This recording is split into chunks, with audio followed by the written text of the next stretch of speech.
10여 년 전에는 서울 그 외곽도로에 경찰관 마네킹을 세워놓고 스피드건으로 과속하는 차를 단속하는 이런 모습처럼 세워놨던 적이 있었습니다. 처음 사람들이 운전하다가 급히 달려가다 경찰관 그 마네킹을 보고는 경찰인 줄 알고 속도를 갑자기 줄이고는 했던 이런 일이 있었는데, 근데 한두 번 속고는 다음에는 그것이 실제 경찰이 아니라 마네킹이라는 걸 알고는 그 다음부터는 쌩쌩 그냥 달려버리고 했습니다. 그런데 그때 어떤 운전자가 이제 그 앞을 이제 과속으로 달리고 있는데, 그런데 갑자기 그 마네킹 뒤에서 진짜 경찰이 딱 나타나고 이제 잡는 겁니다. 잡으면서 하는 말이 "내 이럴 줄 알고 아침부터 기다렸습니다 라고 말합니다. 그러자 그 운전자가 한 말이 "예, 그러세요. 저도 그러신 것 같아서 정신없이 달려왔습니다 라고 이렇게 말하더라는 것입니다. 글쎄요, 기다릴 것 같아서 열심히 빨리 달려왔다는 사람 잡아서 단속했을지 안 했을지는 잘 모르겠습니다. 얼마나 시간이 바쁜지 하루의 시간 가운데 15분 단위로 스케줄을 짜서 일한다는 전에 월드 트레이드 센터 세계무역협회 부총재를 지낸 이희돈 박사, 이분은 그렇게 바쁜 중에도 주중에는 이제 물론 뉴욕에 있는 세계 무역협회에서 근무하다가 주일이면 그래도 꼭 2시간씩 비행기를 타고 워싱턴에 있는 성광교회에 가서 거기서 예배 드리고 또 봉사하곤 했다고 합니다. 근데 어느 때인가 그가 그 노벨상 위원으로서 그 스웨덴에 방문하게 됐는데, 마침 주일이 껴게 되자 그는 스웨덴 왕에게 양해를 구했답니다. 저 높은 분이 저를 불러서 좀 미국에 다녀야 될 것 같습니다. 그래서 그 스웨덴 왕이 아마도 미국 대통령이 이제 호출했나 보다. 그럼 다녀오셔야지요 하고는 허락해서 이제 미국으로 돌아옵니다. 미국으로 돌아와서 자기 교회 가서 예배 드리고 그 주간도 차량 봉사하고 그리고 또 다시 비행기 타고 스웨덴 가서 일을 보고 한노라는 이런 간증을 들은 적이 있습니다. 초등학생 딸과 함께 원주에서 온 가족이 와서 서울에 어느 교회 예배 드리는 그 가족의 모습을 보고 목사님이 "그 먼 곳에서 어떻게 여기까지 이렇게 오십니까?" 하고 물었더니 그분은 하는 말이 "교통이 좋아서 멀지 않습니다. 청량리까지 기차 타고 와서 버스 갈아타면 바로 교회 오게 됩니다 라고 이렇게 말하는 모습 보면서, 버스를 2번씩 갈아타고 기차 또 갈아타면서 이렇게 오는 모습 보면서, 야, 저런 분들이 있는데 내가 어떻게 말씀을 준비해야 되고 어떻게 심리를 해야 될 것인가, 이래서 다시 한번 이제 스스로를 돌아보면서 새로운 어떤 소명에 대해서 하나의 엄숙하게 이제 받아들이게 되었다는 것입니다. 우리 교회도 전에 그 오남리, 남양주 오남리에서 대중교통으로 시내버스 타고 또 기차 지하철 타고 무려 왕복 5시간씩 이제 차 타고 오신 분이 있었고, 또 저 평택에서도 왕복 몇 시간씩 걸려가면서 대중교통으로 와서 교회에서 예배드리고 또 열심히 봉사하고 하던 분도 있었습니다. 또 조치원서 차 몰고 와서 이제 봉사하고 예배드리던 분도 있었습니다. 이런 분들 보면서 한편 목회자로서 마음이 숙연해지지요. 그런데 우리 주 예수님은 저 멀리 하늘나라에서 이 땅까지 인간의 몸을 입고 찾아오셨습니다. 왜 그렇게 오셔야만 했을까? 그 먼 길, 그리고 이 험한 땅에 왜 오셔야만 했을까? 오늘 말씀을 통해서 예수님이 이 땅에 오신 그 이유를 우리는 확인해 보고자 합니다. 예수님께서 여리고란 한 마을에 지나시는데, 여리고란 저 이스라엘에서 가장 비옥한 땅, 그리고 그곳은 이제 그 세관이 있어서 그곳에 지나는 많은 어떤 물류들이 그곳을 지나면서 통관세를 물고 내기 때문에, 그렇지 않아도 부자들이 살고 있던 곳에 또 많은 이제 물류가 활발하게 이제 그 통근이 되는 곳이었던 세 있던 그 삭개오란 이제 세관장이 있었습니다. 그 삭개오는 이런 그 유통이 많은 곳에 있었기 때문에 세관장으로서 많은 그는 이제 수입되어 있었을 것이고, 그는 그로 인해서 또 사람들로 많은 지탄도 받았습니다. 그 당시 그 세금을 부과하는 그 관례에 의하면 로마 정부에서 각기 총독에다가 일정에게 그 지역에서 얼마의 세금을 걷어내라 하고 이렇게 지시하면 총독은 거기다가 30%를 더 붙여가지고 이제 세관장에게 세리장에게 세금을 이제 걷으라고 명령한답니다. 그러면 이제 세관장은 거기다 또 50%를 자기가 더 붙여가지고 이제 세금을 더 걷게 하고, 그럼 밑에 있는 세리들은 또 거기다 또 30%를 더 붙여가지고 세금을 걷어내곤 했기 때문에 백성들은 그 세리에 대한 원망이 이루 말할 수가 없었습니다. 당시 탈무드에 보면 미워해도 괜찮은 사람이 첫 번째 살인자, 두 번째가 강도라고 하면서, 그런데 그보다 더 미워해도 괜찮은 대상을 세리로 꼽을 정도였습니다. 뱀하고 세리하고 같이 있으면 뱀보다 세리를 먼저 죽여야 한다고 탈무드에 기록될 만큼 세리는 공공의 적이었던 것입니다.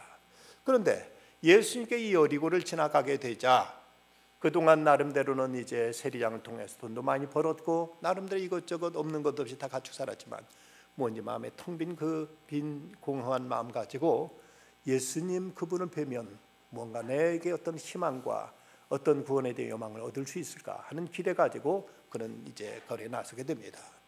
그런데 거리에 나가 보니까 이미 사람들이 모두 다 구름처럼 몰려들어 가지고 예수님을 에워싸고 있기 때문에 예수님의 얼굴조차도 배울 수가 없었습니다.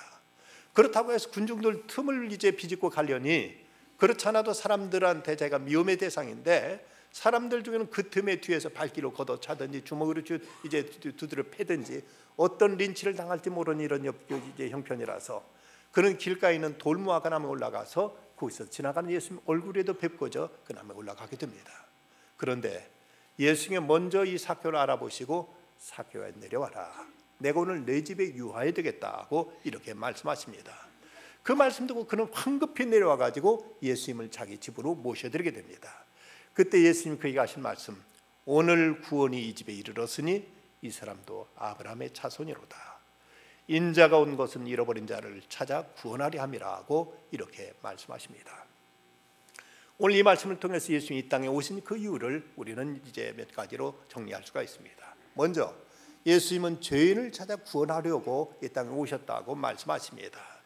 예수님이 이 땅에 오시는 것에 대한 그 천사의 고지를 받았던 그 요셉에게 그 천사가 들려준 말씀, 마태복음 1장 21절에 보면 아들을 낳으리니 이름을 예수라 하라. 이는 그가 자기 백성을 그들의 죄에서 구원할 자심이라고 이렇게 이제 천사가 이제 하늘의 메시지를 전하는 것입니다.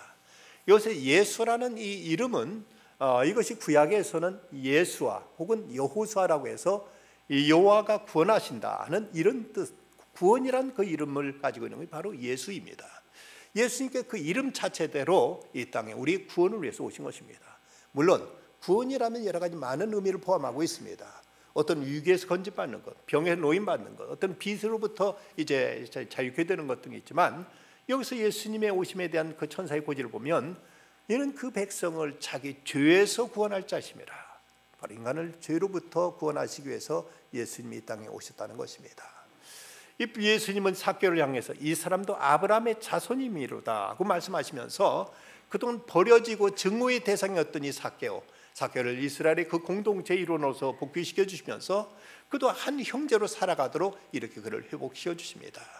이건 당시 종교적 복권, 정치 사회적 복권뿐만 아니라 그를 향해 전인적인 구원을 선포하신 말씀이라고 이렇게 얘기할 수가 있습니다. 그렇습니다. 예수님이 땅에 오신 것은 우리의 죄를 대속하시고 우리를 구원하시기 위해서 이 땅에 오신 것, 이것이 예수님이 이 땅에 오신 첫 번째 목적이라고 말할 수 있습니다. 어쩌면 인류 역사상 가장 극적인 드라마틱한 구출 사건은 1976년 7월달 아프리카의 우간다의 엔테베 공항에 있었던 그 구출 작전이 아닐까 싶습니다. 1976년 6월 27일 아테네 공항을 출발한 에어프랑스 여객기에 그 여객기가 그 이슬람 테러리스트들에 의해서 납치되어서 당시 우간다 독재자 이디아민이 통치하던 우간다의 그 엔테베 공항에 비상 착륙하게 됩니다. 그때 그 비행기 안에는 102명의 이스라엘 사람들이 타고 있었습니다. 그 소식이 전해져 이스라엘 정부는 긴급 강요회를 열었고 비상대책을 강구하게 됩니다.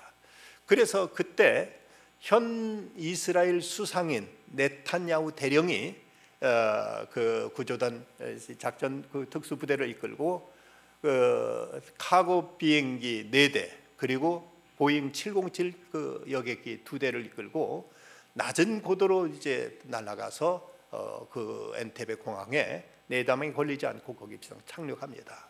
그리고 불과 15분 내지 20분 사이에 그들 인질을 다 구출해 가지고 돌아오게 되는데, 그때 인질 가운데서 3명이 희생되었고 그리고 그 작전에 참가했던 군인 1명이 희생되었지만 이건 세계사에 남을 만한 대성공 구출 작전이었습니다. 그 작전을 끝낸 다음 한 기자가 네탄야후 대령에게 물었습니다. 당신은 작전을 수행하는 동안 무슨 생각을 했습니까? 두려운 마음은 없었습니까? 그런데 이때 네탄야후가 이렇게 말합니다.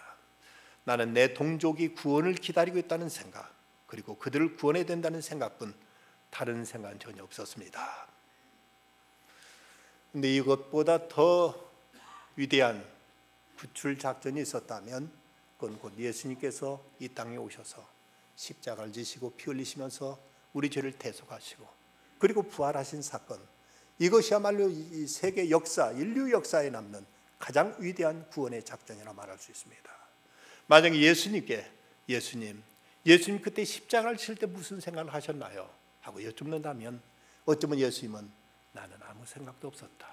오직 너희를 구원하려는 생각, 너희라 하여금 죄에서 영원한 저주와 사망으로 풀려서 너희들 구원받아야 된다는 이 생각 외에는 어떤 생각도 없었다고 이렇게 대답지 아니했을까 싶습니다. 그렇습니다. 예수님 우리를 구원하기 위해서 오셨습니다.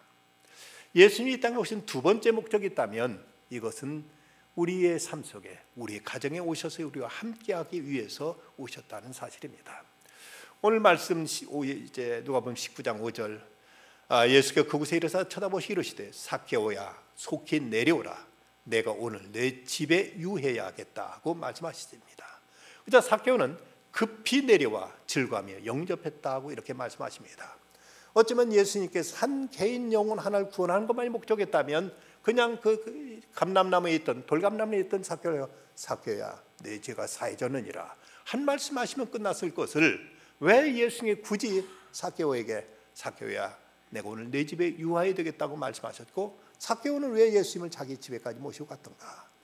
예수님께서 원하셨던 것은 삭개오는 한 개인의 영혼을 구원하는 것, 그 죄를 사해주는 것, 이거 한 가지만 원하신 것이 아니라 그의 삶 전체가 그리스도를 모시고 그리스도 안에서 하늘이 내리시는 평안과 자유와 그 기쁨을 만끽하기를 원하셔서, 이래서 예수님은 그의 집에 굳이 찾아가셨고 그 집에 함께 머물면서 그들에게 하늘의 축복을 선사하신 것입니다. 고넬료는 그가 예수님을 그 베드로를 통해서 그리스도의 복음을 들을 때, 그때 그는 자기 혼자 그리스도의 복음을 받은 것이 아니라 온 가족과 더불어 함께 고넬료 앞에 엎드리며 이제 베드로 앞에 엎드리며 베드로를 통해 주시는 하나님의 말씀을 받았던 것을 우리는 사도행전 10장에서 찾아볼 수가 있습니다. 가정에 대해서 예수님이 하신 말씀 가운데 보면 두세 사람이 내 이름으로 모신 곳에는 내가 그들 중에 있다고 말씀하셨는데, 히브리 전승에 하면 여기서 두세 사람이란 곳 가정을 의미한다고 합니다. 아버지가 있고 어머니가 있고 자식이 있는 곳, 주의 이름 모이는 이 가정에 주님은 함께 계시다고 약속하셨습니다. 우리는 내 자신이 예수 믿는 나이 든다는 것은 대단히 소중하지만 이것과 더불어 가족과 우리 자녀들에게도 이 복음이 함께 나눠져야 될 것입니다. 북한이 공산화되면서 많은 북한에 살던 크리스찬들이 그 엄청난 재산이며 땅이며 이제 집이며 다 내버려 두고 오직 신앙의 자유 하나 찾아서 이제 남으로 피난오는 분들이 많습니다. 그분들이 남쪽에 피난와 가지고 남대문 시장 또는 부산 국제시장에서 가진 고생하면서 이제 살림을 일궜고, 그 어려운 중에도 자녀들을 이제 학교 보내서 공부시켜서 저들로 하여금 이제 사회에서도 다 어디 이제 반듯한 이런 일꾼들을 길러냈습니다. 그런데 그 피난 1세대들은 오직 신앙 하나, 하나님 제대로 섬기고 싶다는 이 일념 가지고 모든 걸 다 포기하고 내려왔고, 그리고 가진 고생을 하면서도 그 믿음을 이제 소중하게 지켜왔는데, 그런데 참 유감스러운 것은 그 피난 2세대들은 그러지 않다는데 안타까움이 있습니다. 그들은 부모의 그 고생과 헌신과 그들의 간절한 신앙으로 인해서 남해에 와서 공부도 열심히 했고, 그리고 나서 나름대로 이런저런 사업과 여러 가지 자기 인생의 성공도 했지만, 그 모든 것이 하나님의 은혜요, 하나님의 축복이라기보다는 자기가 열심히 노력하고 자기가 열심히 사업해서 이렇게 공부하고 이렇게 좋은 자리에 올랐다고 이렇게 생각하는 사람이 많다는 것이고, 그래서 옛날 그 부모들처럼 그 신앙의 간절함도, 그런 어떤 신앙에 대한 열정도 이미 식어버리고 때로는 불신앙으로 흘러버리는 이런 자식들도 많은 것을 볼 때, 참으로 우리에게 있어서 우리가 온 가족이 함께 주님을 섬긴다는 문제, 얼마나 중요한가.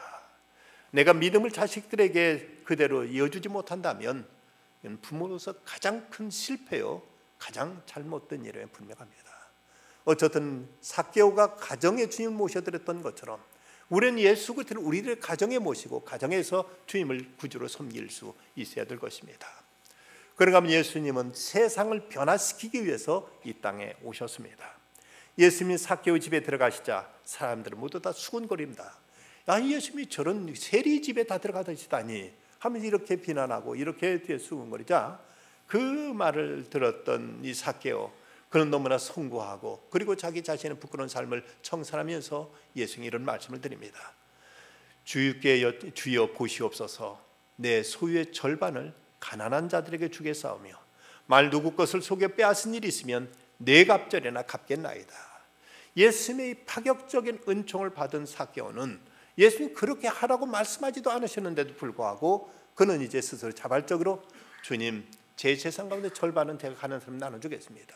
제가 누구 거 사기치고 도둑질한 거 있다면 그건 4배로 갚겠습니다 하고 이렇게 자청해서 예수님께 말씀드립니다. 10분의 1이 아니라 절반을 이제 어려운 사람들 위해서 또 이제 나눠주겠다. 그리고 누구 사기친 거 있으면 4배로 갚아주겠다 하고 이렇게 말하는 것입니다. 만약에 이것이 예수님의 명령에 따른 것이었다면 이건 하나의 율법이지만, 그러나 예수님은 전혀 그에게 이런 요구를 하지 않으셨습니다. 그럼에도 불구하고 예수님 통해서 놀라운 은총을 입은 삭개오는 스스로 자발적으로 자기 모든 걸 이웃을 위해서 나누고 베풀겠다고 이렇게 말하는 것입니다. 삭개오는 몹시 돈을 사랑했던 사람입니다. 삭개오는 그 이름 자체가 청결한 사람 혹은 의로운 사람이란 이런 뜻을 가지고 있는 이제 사람인데, 이름의 뜻이 그런데 적어도 부모가 그에게 이런 삭개오는 이름을 지어줄 때는 너는 어쨌든 깨끗하게 살아야 된다, 너 어쨌든 세상 의로운 자로 살아야 된다 하고 이런 기대 속에 그 이름을 지어줬을 텐데, 그러나 그는 의로운 것이 무슨 대수냐, 그저 세상에 깨끗하게 사는 것이 무슨 소용이냐, 어떻게든 돈을 벌고 세상에서 많은 것을 가져야만, 그래야만 세상 행사하고 내가 자신이 행복하게 살 수 있는 것이지, 의롭고 깨끗하게 살면 다 소용없다 하는 생각 속에서 모든 동족들이 그렇게 미워하고 증오하는 이제 지탄의 대상인 세리장이 되었고, 그리고 세리장이 되어서 지금까지 나름대로 수단과 방법을 거르지 않고 많은 재산을 끌어모았을 것입니다. 그랬던 이 삭개오, 그 삭개오는 어쩌면 자기 부모의 기대를 저버렸고 자기 믿음과 자기 이름을 배신했고 자기 동족을 저버리면서 어떻게든 세상에서 돈 벌고 출세하는 것, 이것만이 자기 인생의 전부라고 이렇게 생각하고 살아왔지만, 그러나 이제 돈이 우상했던 그가 예수님을 제대로 만나자 그는 완전히 변화됩니다. 아니다, 내가 이제 어떻게 살아야 될 것인가, 그는 새로운 이제 결단하게 되고, 그는 지금까지 오직 돈을 모으기 위해서만 살아왔던 그가 이제는 이웃에 베풀고 나누며 하나님의 사랑을 전하는 이를 위해서 살아가는 새로운 모습으로 달라지게 되는 것입니다. 불행하게도 우리 한국 교회는 입으로는 예수를 믿는다고 고백하지만, 구원의 확신이 있다고 주장하지만, 실제 그 내면에는 돈이 우상이 되어 돈에게 끌려다니는 모습을 많이 보게 됩니다. 돈이 하나님이 되어버린 것입니다. 돈 이야기만 하면 믿음도 하나님도 다 소용없고 돈이 전부가 되어서, 이런 사람들이 교회에 많다 보니까 교인들은 제법 있다고 해도 세상이 변화되지 않고, 이러다 보니까 전혀 이 세상에 영향력을 끼치지 못하고 있는 이것이 한국교회의 부끄러운 자화상이 아닌가 생각되어집니다. 분명한 것은 우리가 안 믿는 사람과 뭔가 다른 모습이 있어야 우리가 세상을 변화시킬 수 있는데, 우리나 그들이나 다 똑같게 살아가니 어떻게 세상에 어떻게 영향을 끼칠 수 있고 세상에 과연 무엇을 하고 저들을 이제 변화시킬 수가 있겠습니까? 분명한 것은 어떤 사람이 예수를 제대로 만나기만 하면, 예수를 제대로 믿기만 하면 자신이 변화되게 되고, 변화된 그들에 의해서 이 세상도 달라질 수 있다는 사실을 우리는 알아야 될 것입니다. 성경은 삭개오의 다음 이야기에 대한 기록은 전혀 나타나 있지는 않습니다. 그러나 그 다음에 어떻게 이제 그 사태가 진행됐을까는 충분히 우리가 짐작할 수 있는 것입니다. 삭개오는 예수님께 말씀드렸고 말씀드린 대로 그는 약속을 충실하게 이제 수행합니다. 예수님이 예루살렘에 떠나자마자 그는 많은 자기 재산을 정리해 가지고 그때부터 어리고 가난한 집을 쫓아가서 이제 그것을 나누면서 말합니다. 당신은 이렇게 어렵게 사는 줄 미처 몰랐습니다. 그런데 나는 예수님을 만나 내 자신이 잘못된 것을 깨달았습니다. 작은 것이만 받아주세요 하면서 이제 주님께 받은 그 사랑을 자기 재산을 나누면서 이렇게 실천하기 시작합니다. 그런가 하면 그동안 세금을 과다 부과했던 사람, 이런 사람한테는 또 찾아가서 아이고 내가 지난번 내가 너무나 잘못했습니다. 세금을 이제 한 50만 원만 받으면 이제 30만 원만 받으면 될 것을 그만 제가 20만 원을 덧붙여서 50만 원을 받았습니다. 이것 제가 더 받은 것을 4배로 해서 여기 그때 20만 원하고 여기 4배로 해서 이제 100만 원 가져왔습니다. 이거 받아주시고 지난번 내가 잘못한 거 용서해 주십시오.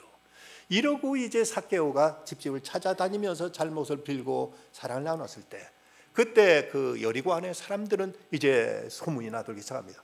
삭개오 그 사람 달라졌대.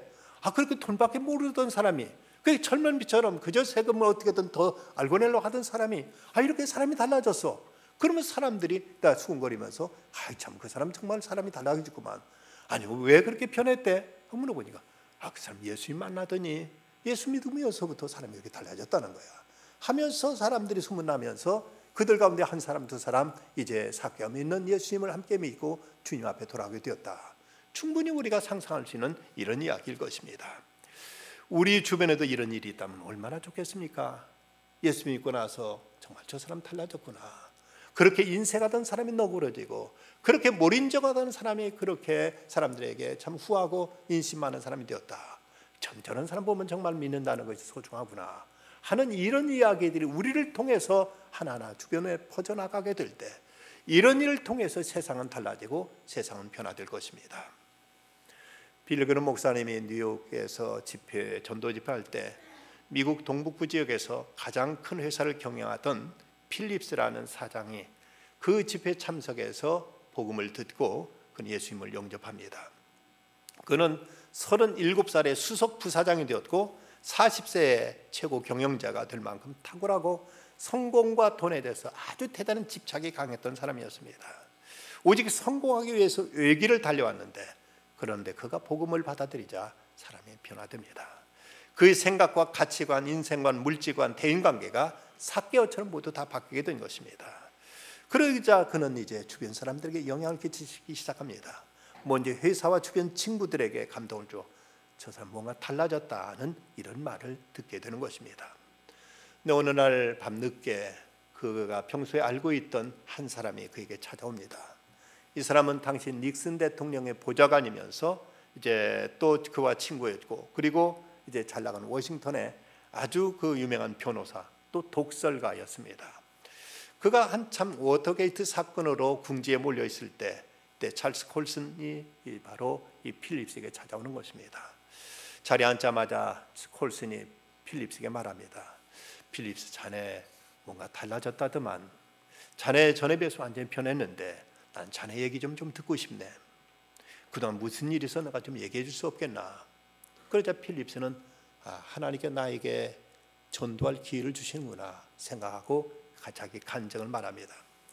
콜슨 자네도 알겠네만 내가 그동안 나는 밤낮 없이 일하면서 오직 성공이라는 의기를 하나만 내게 달려왔었네. 그렇지만 그렇게 열심히 내가 돈도 벌었고 내가 최고 경영자 자리도 올랐네. 그런데도 불구하고 내 마음에는 뭔가 채워지지 않는 한 텅 빈 구석이 있었다네. 한밤중에 일어나서 이제 침실 복도를 수없이 거닐었고 몇 시간씩 바깥 어둠을 이제 그것을 쏘아보곤 했네. 인생에 큰 구멍이 나 있었지. 그러던 어느 날 출장차 뉴욕에 갔다가 빌그름 목사님 전도 집회에 참석해서 내게 모자란 것이 무엇인가를 발견했네. 그건 곧 내 마음에 예수님을 모시지 않은 것, 내 삶을 예수 그리스도께 맡기지 않은 것이었음을 내가 비로소 깨달았네. 그 즉시 예수님을 내 마음에 모셔드리게 되었고 그자 참 이전에 내가 전혀 경험해 보지 못했던 신비로운 평화가 내 마음에 임했네. 그리고 삶에 대한 만족과 보람과 기쁨을 느끼기 시작했네. 이것이 바로 내가 변화된 사건일세. 자네도 이 시간 예수님을 영접할 수 있다네. 나와 같이 기도하지 않겠나. 그 두 사람이 거기서 같이 손을 잡고 이제 예수님을 영접하는 이런 기도를 드리게 됩니다. 찰스 콜스는 그 순간 일종의 어떤 신비한 에너지 같은 것이 자기 안에 스며들어오는 것을 느끼면서 감정에 솟구치면서 울음을 참을 수 없는 지경으로 북받쳐옵니다. 겨우 참고 기도를 끝낸 다음 인사를 하는 둥 마는 둥 하고 집을 뛰쳐나와서 밖에 있던 자기 자동차에 올라탔습니다. 그곳에서 그는 이제 눈물이 비오듯 쏟아지면서 정신없이 1시간 넘도록 혼자서 울었습니다. 그렇게 흐느껴 우는 동안 마치 모든 그 어떤 이제 중압감에서 해방되는 이런 느낌과 함께 그는 이제 주님이 주시는 새로운 평안과 그 쏟아지는 눈물을 통해 자기들의 모든 죄가 씻겨지는 이런 이제 느낌을 갖게 됩니다.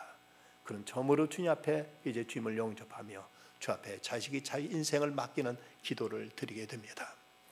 그는 그해 그때부터 완전히 변화되었고 1974년 워터게이트 사건으로 판결받아서 7개월간 복역을 하게 됩니다. 출감한 다음 교도소 선교회를 조직해서 전 세계 형무소 수감자들의 복음을 전하면서 그러면서 얼마나 놀라운 많은 일들이 그 일을 통해서 일어나고 있는지 모릅니다. 전 세계 많은 제수들에게 복음을 전하는데 그는 현재도 1000개가 넘는 라디오 방송망을 통해서 브레이크 포인트라는 프로그램을 통해서 복음을 전하고 있습니다. 또 현대 기독교 고전이라고 평가될 만한 많은 그 책들을 그는 써서 그가 1993년 종교계의 노벨상이라 불려지는 템플던 상을 받게 이릅니다. 지금도 교도소마다 찾아다니면서 교도소의 시설과 환경이 개선되고 그곳의 제수들의 인권이 바뀌어 이제 개선되면서 그곳에 그리스도의 사랑을 전하면서 수많은 많은 제수들이 예수님을 영접하고 구원의 역사건이 나타나는 이런 일을 위해서 찰스 콜스는 위대하게 쓰임을 받고 있는 것입니다. 그가 그에게 복음이 전해졌더니 그를 통해서 어두운 세상이 밝아지고 주변의 많은 사람들에게 그리스도의 복음이 그리스도의 사랑이 전달되고 있는 것입니다. 바로 이것이 복음입니다. 먼저 우리 자신이 복음 안에서 변화될 때 우리 그 복음을 위한 축복이 또 우리 가족 간에서 이것이 나눠지고 이를 통해서 또 이것이 우리 주변 세상을 향해서 흘러가게 하는 것, 바로 이것을 위해서 예수님은 이 땅에 오신 것입니다. 성경은 말합니다. 이 날은 여호와께 정하신 것이라 이 날에 우리가 즐거워하고 기뻐하리로다. 여호와여 구함나니 이제 구원하소서. 여호와여 우리가 구함나니 이제 형통하게 하소서. 주님이 오신 날, 그날이야말로 기뻐하고 즐거워할 날이고 그날을 주님이 이 땅에 오심으로 인해서 우리에게 구원이 선포되었고 이로 인해서 우리 삶 속에 하나님의 은총과 축복으로 새로운 형통함이 길이 열리게 된 것입니다. 바로 그리스도의 오심, 이 땅에 오신 그 사건은 죄인을 구원하러 오셨고 우리들의 가정을 복되게 하기 위해서 오셨고 나가서 세상을 변화시키기 위해서 오셨습니다. 바로 그리스도가 이제 오늘 우리에게 우리 각자에게 임하셔서 주님으로 말미암아 우리가 죄 사함 받고 우리 가정을 복음 안에서 새로운 아름다운 가정으로 세워가고 나가서 세계를 변화시키는 위대한 일들을 하도록 저와 여러분을 지금 부르고 계십니다. 이 주의 부르심 앞에 응답하는 중에 우리를 통해 또 아름답게 세상이 새로워지고 세상에 참으로 아름다운 그리스도의 향내로 가득 찬 복된 세계로 바꿔가는 이 일에 있어서 우리 하나하나 모두 다 주역이 되어야 되겠습니다. 기도하십시다. 거룩하신 아버지 하나님, 오늘도 저희를 불러주셔서 주님 안에 거하게 하심을 감사합니다. 주께서 이 땅에 오신 그 이유를, 그 의미를 다시 한번 저희 마음속에 되새기며 아버지 하나님, 저희 자신이 죄사함 받고 구원받은 이 일로 인해서 가정이 새로워지고 세상이 변화되는 놀라운 역사가 있게 하시고 이 일에 모두 저희들 하나하나가 모두 다 주 앞에 귀히 쓰임받는 저희들 다 되게 하여 주시옵소서. 예수님의 이름으로 간절히 기도드리옵나이다.